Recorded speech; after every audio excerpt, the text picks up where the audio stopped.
এক ছিল জঙ্গলে হাতি আর ক্যাঙ্গারু। তারা একসাথে থাকতো। তারা খুব ভালো বন্ধু ছিল। আর হাতি ক্যাঙ্গারুর খুব খেয়াল রাখতো। ক্যাঙ্গারু হাতিকে বলল, আমি নদীর ওপারে যেতে চাই। ওপারে অনেক ধরনের খাবার পাওয়া যাবে। আমি কি যেতে পারি?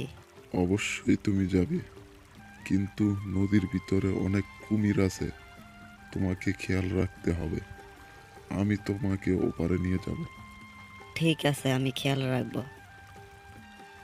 তখন হাতি ওপারে যাবার জন্য ক্যাঙ্গারুকে পিঠে নিয়ে রওনা দেয় তারা দুজনে একসাথে।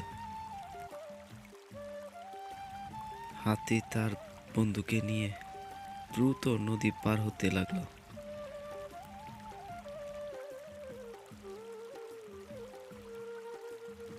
কিছুক্ষণের ভিতরে তারা ওপারে চলে আসে। ইয়াহু, আমরা নদী পার হয়ে গেছি। এখন খুব মজা করে ফল খাবো।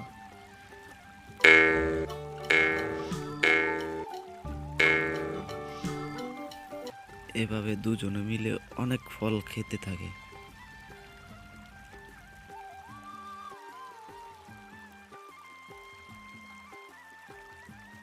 হাতি বন্ধু, অনেক তো দেরি হয়ে গেছে, আমাকে ওপারে যেতে হবে। হ্যাঁ, যাও, তবে সাবধানে যেও। ঠিক আছে বন্ধু, সাবধানে যাব। তখন ক্যাঙ্গারু ওপারে যাবার জন্য গতিতে দৌড়াতে থাকে।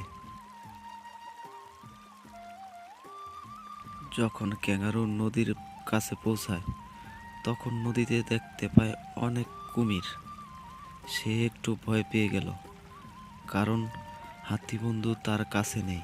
ক্যাঙ্গারুকে দেখে কুমির অনেক খুশি হয় আর মনে মনে বলে, আরে বাহ, আজ তো মজাদার শিকার সামনে এসেছে।